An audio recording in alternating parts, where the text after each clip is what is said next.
Hi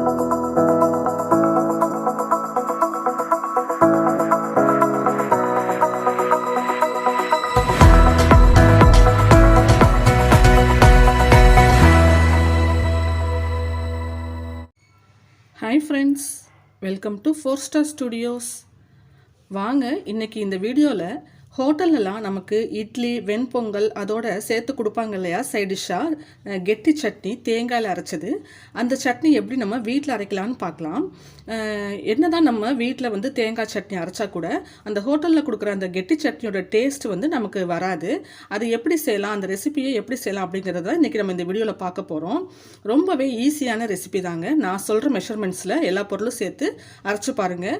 எல்லாமே நம்ம வீட்டில் இருக்கக்கூடிய தேங்காய் பொட்டுக்கடலை இதை வச்சு தாங்க அரைக்கிறோம். ஆனால் அந்த ஹோட்டலில் வர டேஸ்ட்டு எப்படி கொண்டு வரலாம் அப்படிங்கிறதுக்காக தான் இந்த வீடியோ. ரொம்பவே டேஸ்டியான இந்த கெட்டி சட்னி இட்லி அப்புறம் வெண்பொங்கலோட ரொம்பவே சூப்பராக இருக்கும். தோசை கூட நீங்கள் சர்வ் பண்ணலாம். வாங்க இப்போ இதை எப்படி அரைக்கலான்னு பார்க்கலாம். இப்போ பாருங்கள், 1 கப் அளவுக்கு தேங்காய் கட் பண்ணிவிட்டு நான் ஒரு மிக்ஸி ஜாரில் சேர்த்துருக்கேன். 1 கப் தேங்காய்னா 1/4 கப் பொட்டுக்கடலை சேர்த்துக்கோங்க. பொட்டுக்கடலை வந்து இந்த ரேஷியோவில் தாங்க சேர்க்கணும். 1 கப் தேங்காய்க்கு 1/4 கப் தான் பொட்டுக்கடலை சேர்க்கணும். அதிகமாக சேர்க்கக்கூடாது. உங்கள் காரத்துக்கு தகுந்த மாதிரி பச்சை மிளகாய் சேர்த்துக்கலாம். நான் இன்றைக்கி 2 பச்சை மிளகாய் சேர்த்துருக்கேன். இப்போ இது கூட ஒரு பிஞ்ச் அளவுக்கு, ரொம்ப கம்மியாக ஒரு பிஞ்ச் அளவுக்கு மட்டும் பெருங்காயத்தூள் சேர்த்துக்கோங்க. அப்புறமா இஞ்சி சேர்த்துக்கலாம். நம்ம எப்போவுமே தேங்காய் சட்னி அரைக்கும் போது பூண்டு சேர்த்து அரைப்போம். ஆனால் வரமிளகாய் சேர்த்து செய்கிற சட்னிக்கு தான், தேங்காய் சட்னிக்கு தான் பூண்டு நல்லா இருக்குங்க. பச்சை மிளகாயோடு சேர்த்து சட்னி அரைக்கும் போது அதுக்கு இஞ்சி தான் கரெக்டான காம்பினேஷன். ஹோட்டல்லையுமே இஞ்சி தான் சேர்த்து அரைப்பாங்க. அதனால் 3 சின்ன பீஸ் பாருங்கள், ஒரு 1/4 இன்ச் அளவுக்கு இஞ்சி தோல் சீவிட்டு நான் கட் பண்ணி சேர்த்துருக்கேன். கொஞ்சமாக கருவேப்பிலை வாஷ் பண்ணிவிட்டு சேர்த்துக்கலாம். அதே மாதிரி கொஞ்சமாக கொத்தமல்லி தலையும் நல்லா வாஷ் பண்ணிவிட்டு சேர்த்துக்கலாம். இதுக்கப்புறம் இந்த சட்னிக்கு தேவையான உப்பு சேர்த்துக்கோங்க. அவ்வளோதாங்க, நம்ம வீட்டில் இருக்கிற அதே இன்க்ரீடியன்ஸ் தான். இதை வந்து நீங்கள் இதே ரேஷியோவில் சட்னி செஞ்சு பாருங்கள். கெட்டி சட்னி ரொம்பவே டேஸ்ட்டாக இருக்கும்.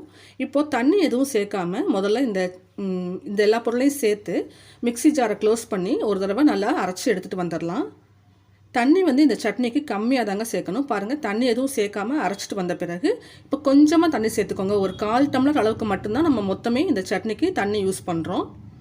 நான் இன்றைக்கி வந்து தேங்காய் உடச்ச தண்ணி இருக்கு இல்லைங்களா, அந்த தேங்காய் தண்ணி தான் சேர்த்துருக்கேன். அப்படி இல்லைனா நீங்கள் நார்மல் வாட்டர் கூட சேர்த்துக்கலாம். ஆனால் தேங்காய் தண்ணியை சேர்த்து நீங்கள் சட்னி அரைக்கும் போது டேஸ்ட்டு ரொம்பவே சூப்பராக இருக்கும். ட்ரை பண்ணி பாருங்கள். இப்போ பாருங்கள், கொஞ்சமாக தண்ணி சேர்த்து இந்த மாதிரி கெட்டியாக அரைச்சிக்கணும்.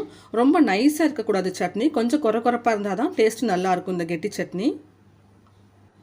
இப்போ இந்த சட்னியை வேறொரு பவுலில் ட்ரான்ஸ்ஃபர் பண்ணிக்கலாம். இதுக்கு வந்து தாளிக்கணும்னு அவசியம் இல்லை. நீங்கள் விருப்பப்பட்டால் கொஞ்சமாக கடுகு, உளுத்தம்பருப்பு, கொஞ்சம் கருவேப்பிலை, ஒரே ஒரு வரமிளகா உடச்சி சேர்த்து தாளித்து அதையும் சேர்த்து மிக்ஸ் பண்ணிட்டீங்கன்னா ஹோட்டலில் கொடுக்குற அதே டேஸ்ட்டில் ரொம்ப டேஸ்டியான கெட்டி சட்னி வீட்டிலேயே ரெடி பண்ணிடலாங்க.